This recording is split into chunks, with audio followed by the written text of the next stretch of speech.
So this, I'm going to paint context. We're going over the Kron Gracie finish that he recently had, how we got the ground and how we subsequently got the finish.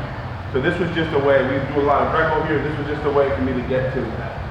Now I'm on the guy's back, right? This is the context, is that I'm here, and I'm going to go for the, we'll call it the Renzo Gracie, right? Because he hit it not too long ago in the 1FC. So oftentimes you're trying to dump a guy, you're trying to take him down, right? You're trying to get his hands to the mat. And you're having a hard time doing that. This is a great jiu-jitsu style method of getting the fight to the ground. Watch my right leg. From this tight body lock position, I'm simply going to weave my foot to the inside of my partner's legs, hooking my toes behind the calf. So essentially what that does is that locks his hips into a sedentary position. There's not a lot he can do. Turning up towards my knee is not going to work, and turning away from me, providing that I'm tight on his hips here, is going to be really, really difficult. Now here's where people go wrong. A lot of us go over the shoulder. Now I'm much bigger than Ronnie. Let's see on this side, Larry, only because the volume. Thanks. If let's say I was going with maybe even Chris. If Chris postured up on it, straighten your back out, it would be really hard for me to drive him to the mat. Because now all the weight and pressure I had on Chris's hip would have been relegated to the upper body, just from him posturing. So you don't want to go over the shoulder initially. You actually want to go body lock first, ear to the back. Now as I start to drive my hip down to the ground, he loses his base. Watch, as you saw, I switch my grip over the shoulder. It's a micro adjustment that I make. Okay? And then from here we're going to start taking the back. But let's just analyze that again. So from the back, I'm here, I have the back, I fence my hands towards the hip. So look how I turn my thumbs. You guys want to see this here. My thumbs are facing the center of my partner's body. I start to adjust them towards the hip. And now watch my right leg, right? My right leg hooks around the thigh, and I turn my toes towards the front of my partner's body. Now I don't go over the shoulder, right? I keep my ear on the back. I start to circle, and I want to fall towards the front of my partner's body. Now watch the adjustment. I go over the shoulder. Why don't I body lock him and stay here? I'll show you right now. If I go here and fall, nothing's stopping him from sliding his hips away from me. Then, he goes out, because he was free in the shoulder. Because his shoulder was free, he was able to invert and elevate his butt up. So I have to go over the shoulder. That's the micro adjustment. So from here, I switch my hands, I hook my leg around, I start to fall. As I feel him start to give, I switch my grip, and that locks him into position. Really simple. Now, I want you to be careful in doing this move because if done poorly, you can hurt your partner's knee. Really dangerous.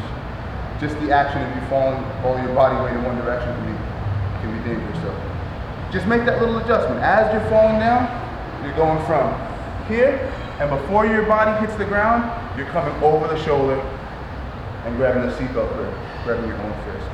You guys want to see it one more time? You feel good about it? One more time? Let's see it one more time. So I have Ronnie here, I have his back. I'm tight on that body lock. I turn my hands over. I fence my leg through. Now as I start to rock towards the front of my partner's body, I make the adjustment. So as he falls, he's falling. Whoop, I'm on, and I'm tight. And then from here, I'm ready to start attacking. All right, we'll stop there. On three. 1, 2, 3.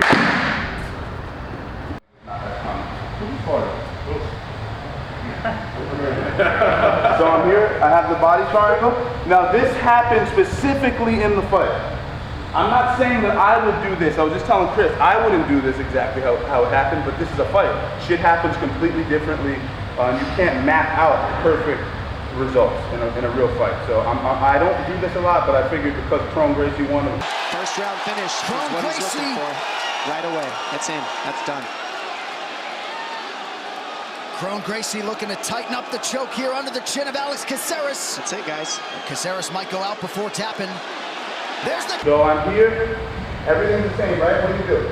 The takedown wasn't specifically how we got the takedown, but this is exactly how the fight went. I was here, he was here rather, he locks the body triangle up.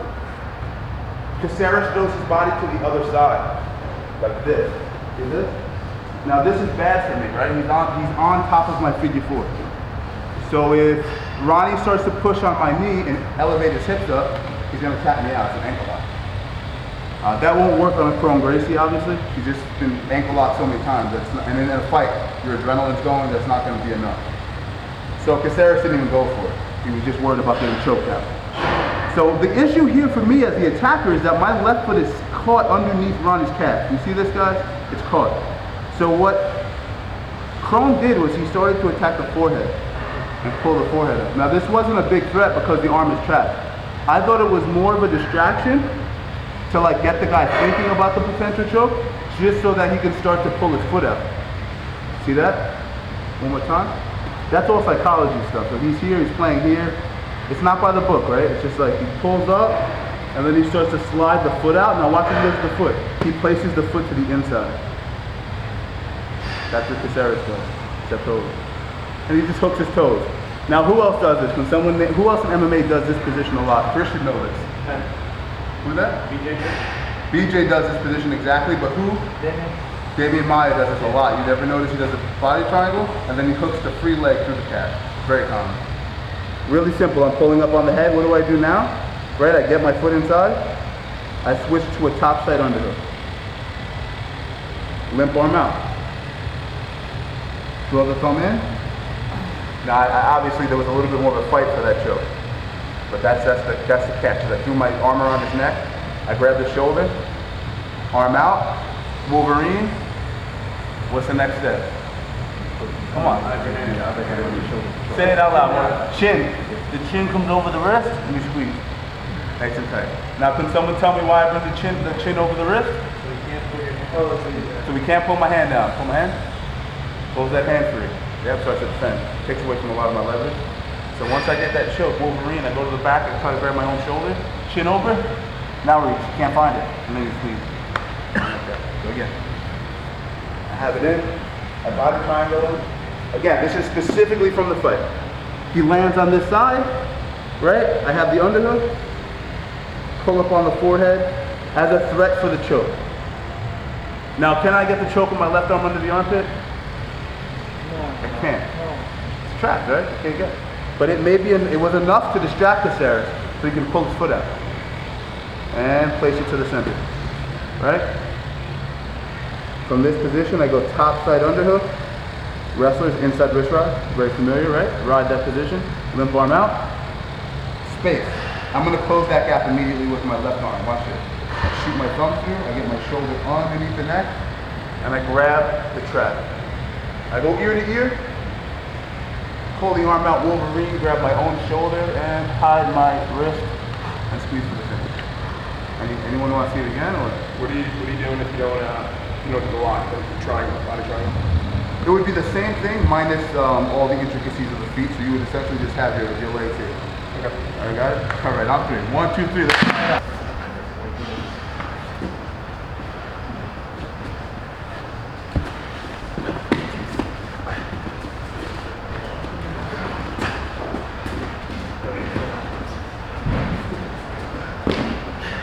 Move the bed by Chris.